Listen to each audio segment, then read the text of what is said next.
Assalamualaikum warahmatullahi wabarakatuh. Shalom, Om Swastiastu, Namo Buddhaya, salam kebajikan. Kita kembali lagi di sesi 2 bersama teman-teman dari Himasepa. Mungkin silakan Bung bisa perkenalan apa itu Himasepa, nama Bung juga. Oke, terima kasih kesempatannya Ketua. Perkenalkan, nama saya Sepa dari teman-teman Himpunan Mahasiswa Ekonomi Perikanan, disingkat juga Himasepa. Gitu. Jadi kami ini adalah salah satu himpunan mahasiswa jurusan yang ada di Fakultas Perikanan. Gitu. Selain kami ada lagi 2 himpunan mahasiswa jurusan, yaitu ada Himakua, ada juga Himasuper. Seperti itu Bung. Dan kami emang basic ilmunya itu ya bicara tentang sosial ekonomi perikanan. Seperti itu Ketua. Jadi ada 3 himpunan ya di perikanan. 3 himpunan, betul itu. Kalau UKM? UKM alhamdulillah perikanan hari ini kita punya LDMBU, ada juga punya Mapala Planktos. Mapala Planktos seperti itu. Berarti ada 2 UKM. 2 UKM, 3 HMJ. Siap. Ya mungkin langsung aja kita ke topik pembahasan Bung Sepa. Mungkin saya panggil Bung Sepa aja ya. Bisa. Kita mulai dari kerangka awal dulu mungkin karena kita perlu memperkenalkan juga Bung Sepa. Menurut Bung Sepa, apa sih sebenarnya kondisi ekonomi sosial ekonomi dari perikanan Indonesia sendiri, apalagi sesuai dengan bidang keilmuan? Alhamdulillah. Iya Bung, mungkin yang pertama kita bicara sosial ekonomi perikanan, artiannya di sini ada kesinambungan nih antara aspek sosial dengan aspek ekonomi. Dan bicara soal kesinambungan artinya ada sebuah konsep keadilan nih, kesamarataan nih, antara sosial dengan ekonomi. Dan konsep keadilan ekonomi ini nggak bakal bisa selesai tanpa ada konsep keadilan sosial. Itu dulu yang perlu kita highlight nih. Bicara soal konsep keadilan sosial, artinya skup terkecil dari sosial ini kan individu kita sendiri nih. Dan di individu kita sendiri ini pun mempunyai kebebasan. Cuma bicara soal kebebasan dan kemerdekaan manusia sendiri, itu ada batasannya Bung. Gak bisa saling mengganggu. Kebebasan saya gak boleh ganggu kebebasan Bungnya nih. Dan kebebasan Bung gak boleh ganggu kebebasan saya. Nah, dalam tuntunan sosial, tuntunan masyarakat, tentang kebebasan ini nih perlu diatur juga gitu oleh kelompok-kelompok masyarakat. Dan artiannya apabila tak terkoordinir, ada kekeosan di sini. Kemauan saya, kemauan Bungnya bakal ketemu, kita bakal chaos gitu. Dan tatanan yang paling pas untuk mengatur kebebasan ini ialah kelompok-kelompok masyarakat. Dan bicara soal bernegara, artinya kan ada pemerintah nih. Betul. Pemerintah yang bakal nyeting nih. Bicara tentang kebebasan Bung, kebebasan saya, seperti itu. Dan dari tatanan sosial ini, dari masyarakat itu sendiri, itu pun terpecah 2 dia. Dari secara individu dan secara kelompok masyarakatnya. Artinya setiap individu kita ini bisa memimpin. Betul. Bisa memimpin bagaimana sih kebebasan kita. Selain tarikan di individu sendiri, di masyarakat pun sebagai seorang pemimpin harus bisa nyetingnya seperti apa nih. Gak boleh kebebasan kelompok masyarakat ini bakal bertabrakan dengan kebebasan kelompok masyarakatnya sih itu gitu. Artinya memang ada kestabilan di situ. Dan itu juga sebagai tugas kita sebagai manusia ya, kembali lagi amar ma'ruf nahi mungkar, mengajak kebaikan, meninggalkan keburukan. Dan itulah konsep yang akan dipakai dalam menerapkan keadilan sosial. Sinkron lagi dengan keadilan ekonomi, ini kan bicara tentang adil itu semua orang mendapatkan sesuai dengan porsinya. Nggak bisa dong apa yang didapatkan sama yang si kaya sama dengan yang didapatkan si miskin, karena kan status sosial mereka berbeda nih. Dan ini sangat kompleks lah dalam dunia perikanan. Konsepnya ini kan nelayan perikanan itu daerah pesisir cukup terbelakang, dan akses kawan-kawan nelayan di pesisir itu cukup jauh Bung untuk sampai ke orang-orang di pusat. Dan emang perlu banyak lapisan-lapisan nih yang harus dilaluinya. Dan di lapisan-lapisan ini nih tempat yang semuanya bisa tidak terstruktur gitu. Makanya bicara tentang sosial ekonomi perikanan, ya hari ini kondisi sosial ekonomi perikanan Indonesia itu ya cukup bisa dibilang masih menuju perbaikan seperti itu. Karena juga ya meskipun kita sebuah negara kepulauan, banyak juga sumber daya kelautannya, namun dari pola-pola itu dikarenakan jauhnya posisi nelayan yang di ujung pulau dengan pusat-pusat pemerintahan di tengah-tengah pulau, hal itu yang membuat kondisi sosial ekonomi perikanan ini masih cukup susah seperti itu Bung. Baik, terima kasih. Cukup banyak dibahas Bung ya terkait dengan hak menyangkut hak kebebasan, hak Betul. individu, kestabilan, dan itu menyangkut sekali dengan kehidupan sosial. Iya. Karena kalau bicara soal HAM, norma-norma, pasti kita satu sama lain belajar soal culture-nya Indonesia. Iya. Konsep adil ekonomi berarti sama rata. Cuman menarik Bung, bicara soal kondisi sosial ekonomi di perikanan, saya lebih tertarik membahas karena bicara soal keterbelakangan tadi. Apalagi kita lihat kondisi nelayan yang hari ini kurang menjadi sorotan di pemerintahan Jokowi. Karena kalau kita lihat Jokowi hanya mementingkan apa sih? Infrastruktur, pembangunan monumental yang kita pikir, ya saya berpikir Jokowi bakal meninggalkan catatan-catatan bagusnya itu bicara soal infrastruktur. Tapi gimana soal kesejahteraan masyarakat di pesisir pantai tadi? Mungkin menarik Bung, kita lanjut ke bagian kalau Bung Sepa sendiri melihat kondisi sosial di perikanan di Indonesia sendiri, Bung, khususnya nelayan ya, dan juga perikanan, karena bicara soal keterbelakang tadi, penyebab utama masalah pokoknya itu apa Bung? Melihat dari konstruksi sosialnya. Oke. Saya rasa pribadi ya, bicara soal penyebab utama dari keterbelakangan pihak-pihak lain ini ya kembali lagi kurang terdistribusinya pemahaman tentang gimana sih baiknya ke depannya untuk nelayan ini loh. Dan informasi ini nggak pernah sampai ke lapisan nelayan yang paling jauh karena keterbatasan itu tadi Bang, alur-alur masuknya itu terbatas gitu. Dan hal ini yang membuat ya kemungkinan para nelayan yang bersentuhan langsung dengan laut itu mereka nggak dapatkan feedback yang setimpal, malah feedbacknya ini kelempar ke orang-orang yang ada di lapisan-lapisan tadi nih. Karena kan dari pusat ke ujung tombak lain itu banyak lapisan-lapisannya. Betul.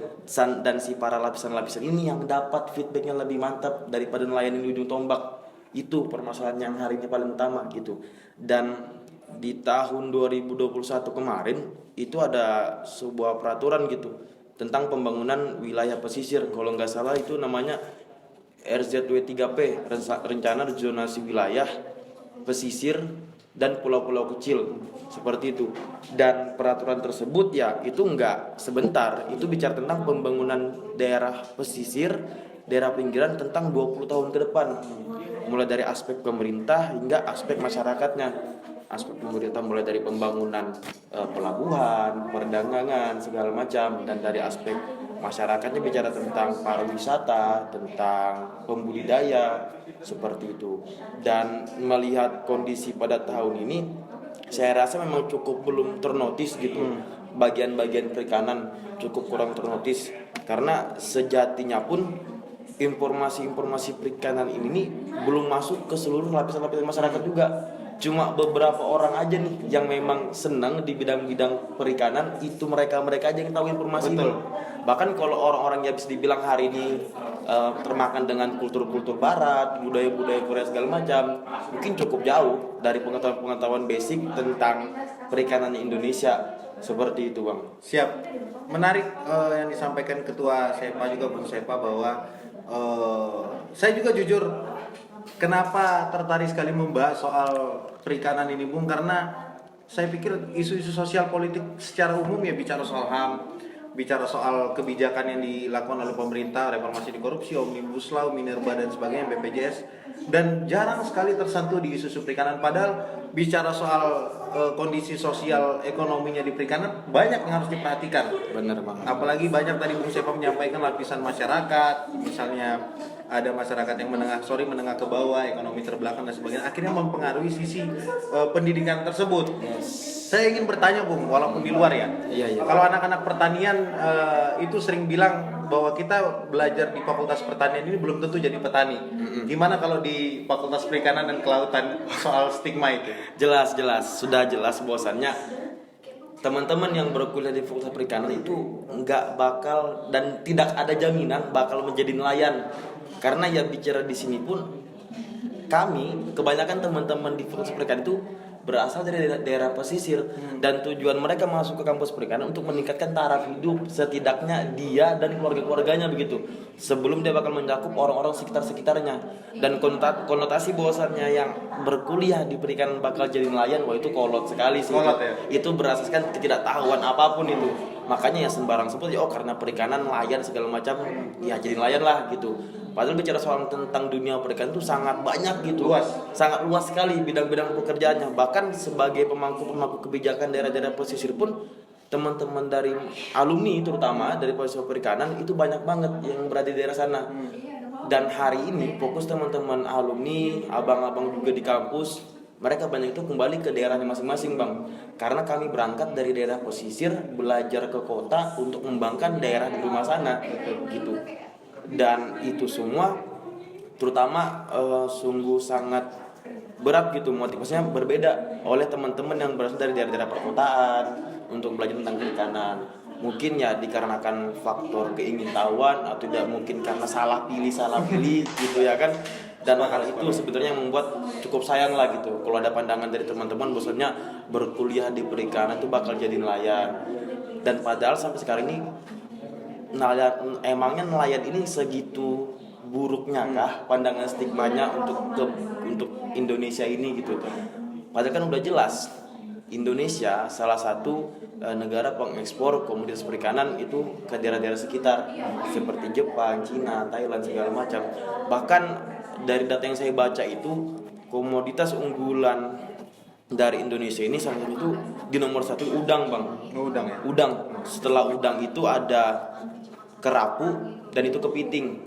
Itu 3 komoditas paling besar.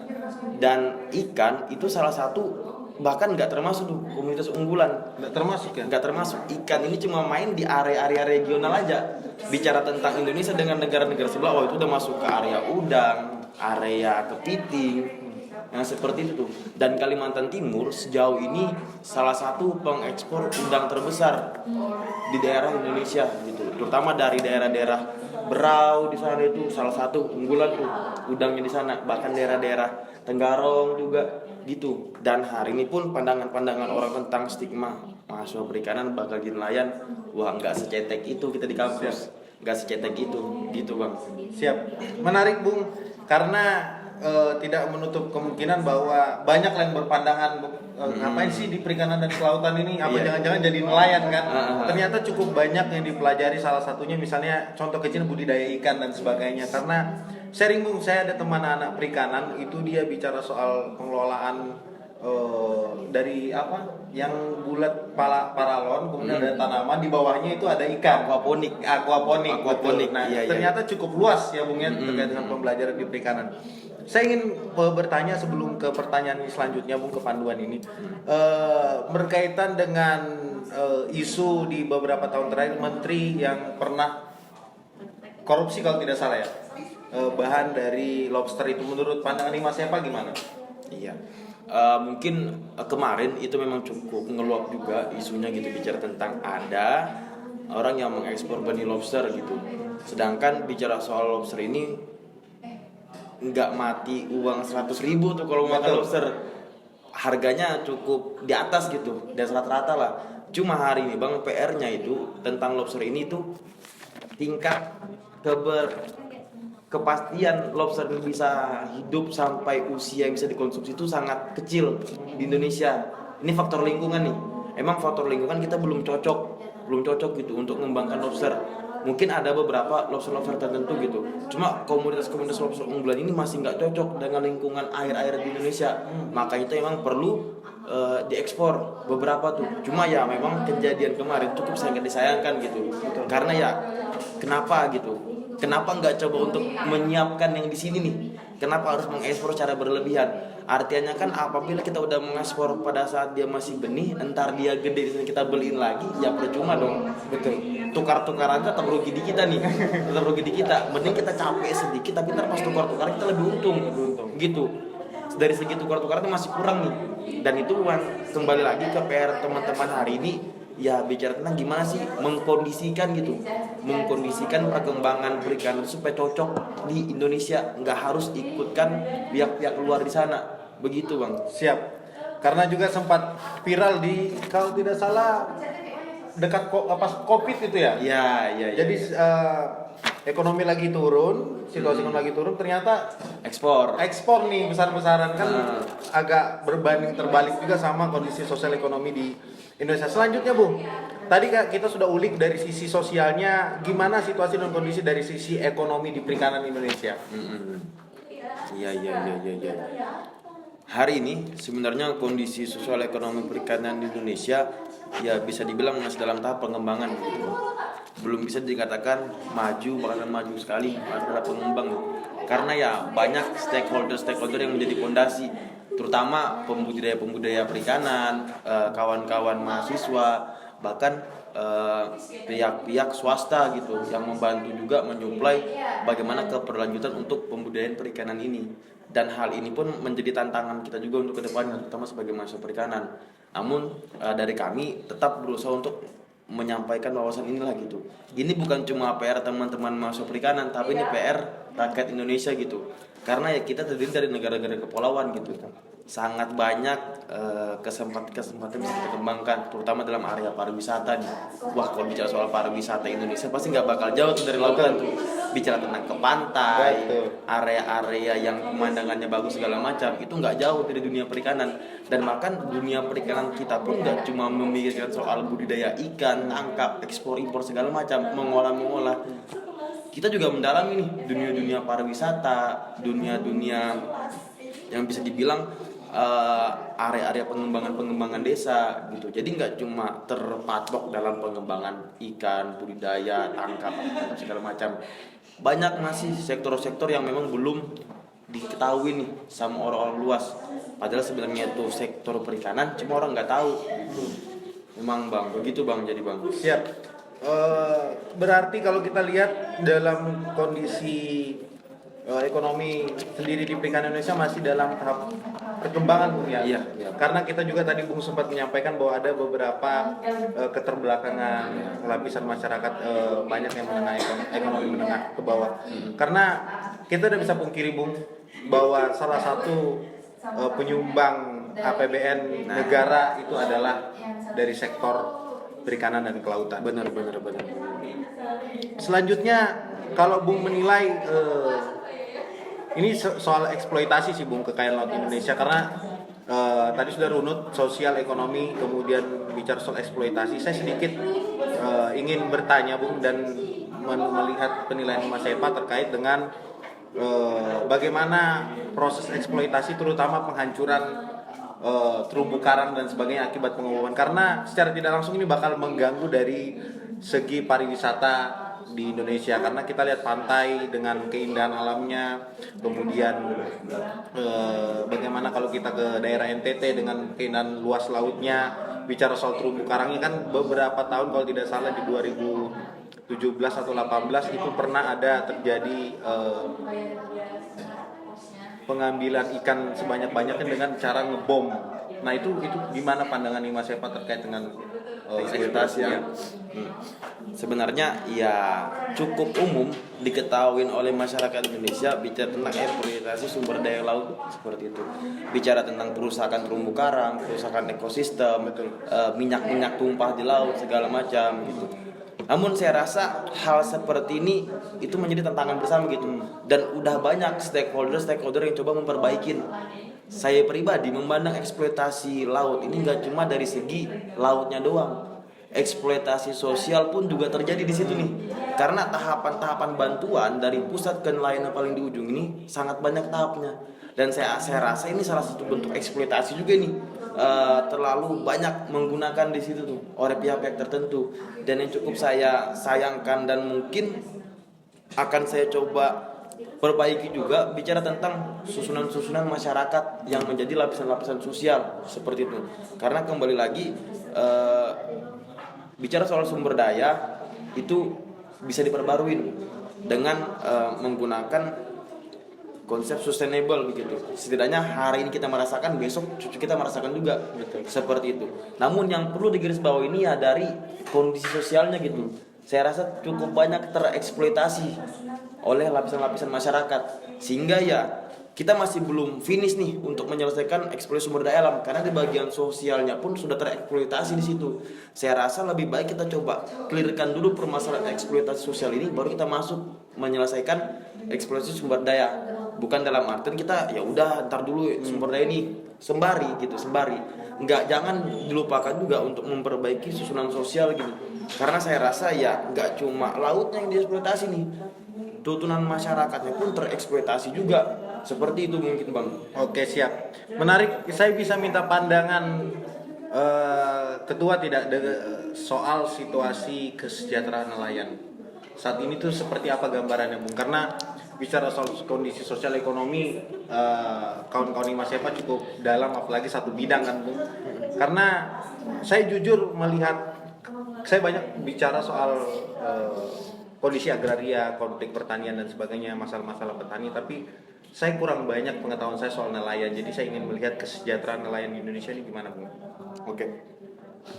Mungkin yang saya coba bisa tarik dari permasalahan yang kemarin, kalau nggak salah itu RUU KUHP yang ada mengatur bidang perikanan di situ. Saya ada baca beberapa poin gitu, yang bahkan sebenarnya ini kebanyakan itu orang salah nangkep nih. Ada dimasukkan seperti ini, untuk perizinan kapal nelayan itu digeneralisir. Yang awalnya ukuran 5 GT itu menjadi sekian GT gitu. Artinya kapasitas nelayan yang emang nggak bisa untuk mendapatkan tangkapan yang banyak itu tertahan. Enggak dulu nih, digeneralisir menjadi standar yang lebih tinggi. Nah, dan ada lagi di situ bilang bahwasannya untuk pengembangan UMKM itu coba di sistemnya tuh lebih diminimalisir gitu, dikurangkan pihak-pihak yang berkaitan, langsung ketemu dari pusat dengan nelayan di ujung, dikurang-kurangin nih yang pihak-pihak samping-sampingan ini. Bahkan saya rasa ini cukup efisien gitu, dari pusat langsung ketemu ujung nih, nggak usah orang kiri kanan seperti itu.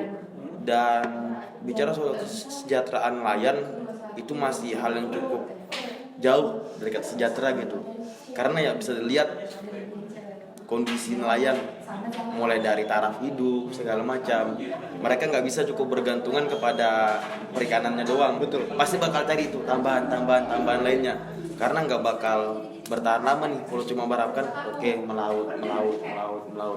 Ditambah lagi dengan eksploitasi laut hari ini, mulai dari kondisi tambang segala macam. Bahkan ada saya dengar bosnya di daerah Muara Badak situ ada cukup mulai terganggu dengan kondisi tambang minyak di sana, karena pada saat malam hari lampu-lampu tambang ini cukup mengganggu, karena kan ikan kan senang nih kalau malam tuh cari kumpulan cahaya nih. Nah, para nelayan ini terganggu karena iklannya cari ke sana, ke distract, dia ke sana nih. Jadi bagan-bagan lain ini kosong isinya. Itu yang menjadi problema di teman-teman di Muara Badak gitu. Kalau Himas Sepa hari ini kita sedang main di Palaran, di Rawamakmur.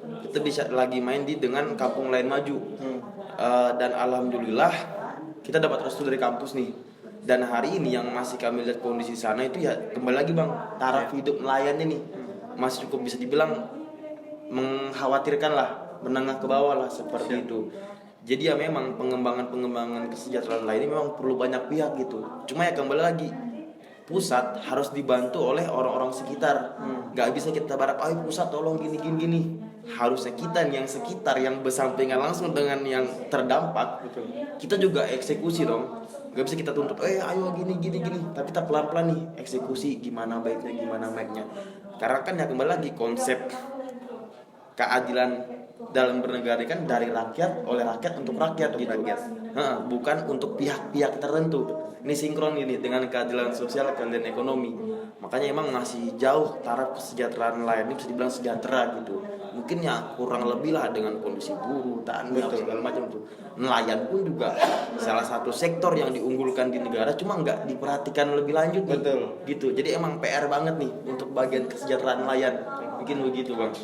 Karena menarik Bung yang disampaikan oleh Bung Sepa bahwa ternyata nelayan memang betul kurang diperhatikan. Kalau kita lihat petani, apa sih nama goalnya petani sekarang kalau di Jabar itu kan mereka bilang ada petani milenial dan sebagainya. Kan seharusnya ketika bicara soal buruh dan sebagainya, buruh tani, kemudian nelayan dan sebagainya, saya pikir perlu adanya upgrade secara luas, apalagi bicara soal kesejahteraan nelayan.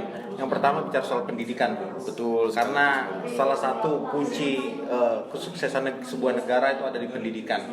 Saya lebih menilik pemerintah, betul yang dikatakan ketua tadi bahwa pemerintah ini tidak terlalu memperhatikan kondisi kesejahteraan nelayan secara luas dan banyak juga tadi salah sasaran Bung ya yang masuk dari Karena pusat banyaknya juga. lapisan-lapisan ini nih. Betul. Siap. Selanjutnya mungkin pertanyaan terakhir Bung sebelum kita masuk ke closing statement. Boleh.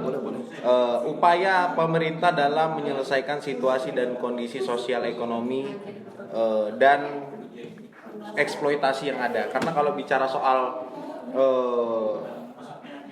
upaya pemerintah sekarang kan seperti yang dikatakan ketua tadi banyak salah sasaran, kemudian kesejahteraan nelayan yang bisa dibilang masih terbelakang, lapisan-lapisan masyarakat yang cukup banyak kurang mendapatkan pendidikan dan sebagainya. Karena kita tidak menutup mata Bung, kondisi di pesisir itu sangat kejam sekali kondisi sosial ekonominya. Benar Bang. Sebenarnya saya mau nanya lagi Bung, soal sebelum masuk ya, itu soal kalau di petani namanya tengkulak. Kalau bicara soal penjualan hasil tani dan sebagainya, kalau di nelayan itu kan Punggawa kita namanya. Punggawa ya. Punggawa. Nah, apakah ini berbeda dengan hasil penjualan dia ke pasar atau ke tengkulak? Karena kalau di masalah petani kan sering mempermasalahkan kalau kita jual ke tengkulak itu dibeli harga dengan harga yang murah, kemudian sangat berbeda jauh. Kita mau jual keluar ini akses dan sebagainya. Kalau di kondisi nelayan itu gimana, Bu? Iya.